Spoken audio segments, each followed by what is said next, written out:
Hey, it's Coach Latham, your math coach, and today we're going to talk about standard deviation and mean absolute deviation, often referred to as MAD, under 15 minutes. The first thing that we're going to need to do is show you how to put a set of data into your graphing calculator. So what I'd like for you to do real quickly is to jot down this set of numbers right down here. I want you to write these down on a sheet of paper or something, and then go ahead and take out your graphing calculator, and we're going to put these numbers into the graphing calculator. Now let's see, your calculator let's go right back to the start. Let's get out of here and let me show you how to do it from the beginning. So you're on your blank calculator screen right here, and you hit the Stat button. That takes you to this screen. Now we've got a couple of choices at the top. We've got Edit, Calc, and Test. We're really not going to use the Test in Algebra 1, but we're going to use the Edit and the Calc buttons pretty much. And right now it's on Edit, and we're going to go ahead and hit Enter because our first goal is to put the numbers into the table. Now I've already got a bunch of numbers in this table, and I want to clear those out. They could be left from the last problem, so I'm going to go up, highlight the L1, I'm going to hit Clear. It doesn't look like I've done anything yet, but now when I go down, my column is magically empty. So we're going to go about the business of typing those numbers in. The first number was 3, so I hit the 3 and Enter. And then it pops me down to the next one. Then we've got an 8.5 and Enter. And we're going to go all the way down the list. I'm going to hit pause right now. You go ahead and finish typing in the rest of the numbers, and I'll meet you right back here.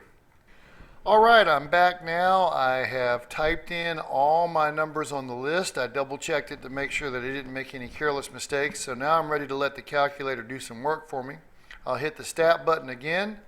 I want to go right to highlight the calculations at the top. I'm already on one variable, stats. That's the one I'm looking for because I've just got one line of data. I'm going to hit Enter. I'm going to have to scroll down here to where it says Calculate. I hit Enter again. And now I get a whole lot of stats on one page of this screen. This is important stuff for me, and we're going to refer back to this time and time again throughout the unit. But the very top number up here where it says X with a bar over it, that's the mean.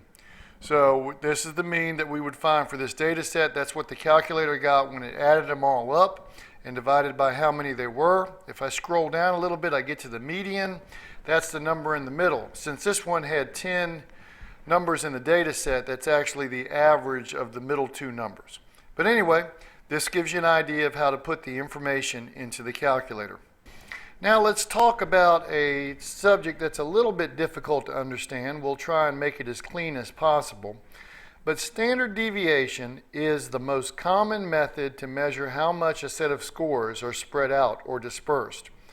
The higher the standard deviation, the more spread out the scores are. And it will tell you basically the average of the distances that all the scores are away from the mean. So how spread out they are is just some sort of calculation based on how far the individual scores are away from the mean. To figure out standard deviation, you can use a table.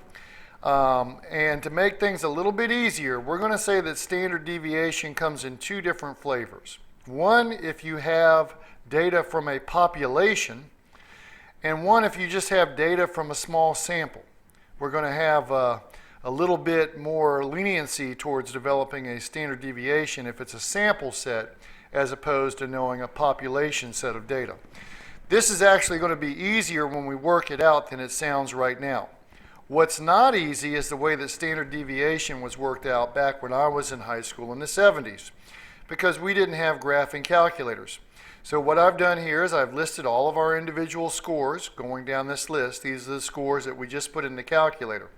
We found out when we used the calculator that the mean was 13. So I put 13 going down every spot in this column, and then I subtract, because what I'm trying to do is find the distance between each of these individual scores and the mean.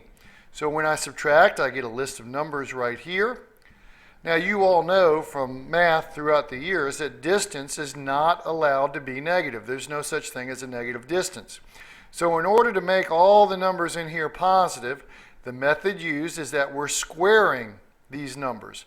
And the idea is that anytime you multiply a negative by itself, you get a positive, and anytime you multiply a positive by itself, you get a positive. So now I've got all positive values. I add up all these numbers in the final column, and I get 283.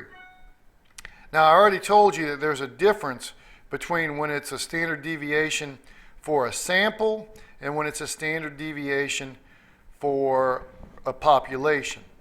Let's see, and we'll go on to the next slide here. This is actually going to be from a sample, and we're going to subtract 10 minus 1 this time. So instead of dividing by 10, which we would in a population, we're going to divide this total by 10 minus 1, which is 9. 283 divided by 9 gives you 31.4. So now the only thing left to do is to go back and reverse what we did when we squared everything. We'll take the square root of all that, and we'll get 5.6. I know this looks difficult, and to be quite honest, it is difficult, and we don't do it this way anymore. What I'd like for you to do right now is to compare back to what you had on your computer screen when we last left, and you'll see right here it says sample x, or standard deviation for a sample, is equal to 5.6. Now, I'm never going to ask you to figure it out the long way. I just wanted to show you how it was done. You're going to find standard deviation either for a sample, right here it's 5.6, or for a population, right here it's 5.3, by putting the numbers in your calculator and getting the answer. I would much rather type into my calculator and get these answers as opposed to having to go through this. So we'll never do this again, and we're going to use the calculator to get our answers for standard deviations. The one thing that we need to check whenever we look at a problem is it the standard deviation for a population or the standard deviation for a sample. If it says population, again, we're going to use this number right here, which is 5.3, and if it was for a sample, we would use this number right here, which is 5.6. So I've got a problem here. I want to find the standard deviation for these scores. My first step is going to be the same. We're going to plug these into the calculator. I'm going to hit pause right now. I want you to go into your stat function on the calculator and put these numbers in. Okay, when we left, we were going to type these numbers into your graphing calculator. You're going to hit the stat button on your calculator, hit edit, and as you can see, I've already put my numbers in here. I'm going to hit stat again, then I'm going to go over to calculate. It's one variable statistics. I'm going to scroll down and hit calculate, hit enter, and what I want you to do is to get used to writing down two numbers on this. Now this problem right here said for a population, so the two numbers that we're going to need to record are the mean, x is 82, x bar is 82 for the mean, and the standard deviation for a population, we're going to round to 10.1. So we're interested in the 82 and the 10.1. I'm going to go ahead and write down that the standard deviation is equal to 10.1 and that the mean was equal to 82. So this is going to give me what I need. Now this is actually, that looks like a 6, that's my gamma. This is actually the answer to the first part of the question because the first part of the question says find the standard deviation. So we've already done that. The second part of the question, right down here in red, says how many of the above scores fall within one standard deviation of the mean. That's why we always want to record the mean when we can. The mean is the number that's in the middle. It's the mean, it's the average, it's where we base all of our calculations off of. Now we now know that the standard deviation is 10.1. So if we go up plus 1 standard deviation, it's going to be 82 plus 10.1, which is going to be 92.1. And if we go down 1 standard deviation, we're going to subtract 1 gamma minus 10.1. We're going to get 79-ish. Or I should say 71.9. That's what we get when we subtract 10.1, 71.9. So the number that is 1 standard deviation above mean, or the score, would be at 92.1, and 1 standard deviation below the mean leaves us at 71.9. The question was, how many of the scores fall within 1 standard deviation of the mean? So we're looking for all the scores that are bigger than 71.9 and less than 92.1. So we got to stay bigger than 71.9, which means that the ones that I have circled are the ones that are in between or within one standard deviation. I've circled 2, 4, 6, 7 of them. So the answer to this problem would be 7 scores. I've got another problem that's just like it that I want you to try. Take a look at this one right here. Go ahead and put these into your calculator, hit pause, find the sample deviation. This time it's a smaller group. We're working on sample deviation. And then use that number to see how many fall between 1 standard above and 2 standards above. So go ahead and give that one a shot. All right, when I left you, you were supposed to try and work on this problem. We're looking for the sample deviation. That's Sx for this set. So we'll go to our calculator. We'll go into the Edit button for Stat. And let's see, it takes a look right here. I've got all my numbers in. So after I get my numbers in, I go Stat, Calculate, one variable Statistics. I go down to Calculate, hit Enter. And I'm looking for the sample deviation, which is 10.5, we'll round to, and the mean is 80. So the mean is 80, and the sample deviation is 10.5. The mean is 80, and the sample deviation was 10.5.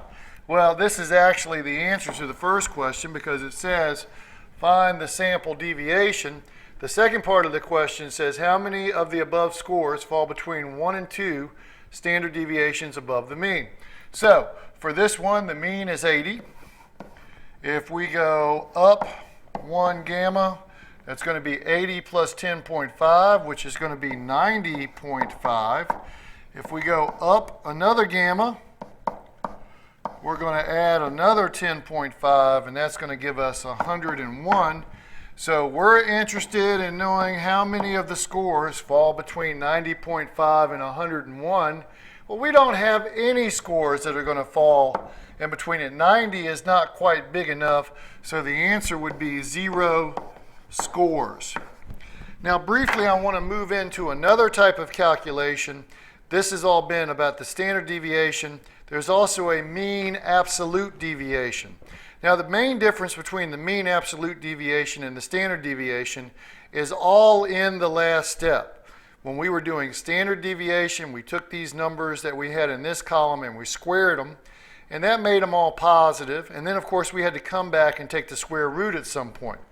In mean absolute deviation, we just take the absolute value of all these numbers at the end, and then we sum them up, add them all up, and divide by how many scores there were over here. So this one would be 46 divided by 10 is equal to 4.6. Again, it's done the same as standard deviation, except when you get over here, you're just going to add them all up. So I have a practice problem for you. This is the last one we'll do. Go ahead and hit pause. I'd like for you to try and give me the standard deviation and the mean absolute deviation for this population of scores. One's going to be easy, one's going to be hard. Okay, we're a little pushed for time to finish off this last practice problem, but I plugged all the numbers in the calculator and I looked on the calculate screen and I got the standard deviation is 2.4, so that one was pretty easy. While I was there, I went ahead and picked up that the mean was 82 because I'm going to need that in the second column of this table. I put the scores down the first column. I subtract the first column minus the second column. I take the absolute value of everything, and I get a sum of 16 when I add up this column. And since there were 10 scores in this set, I'm going to say 16 divided by 10, and I'm going to get 1.6.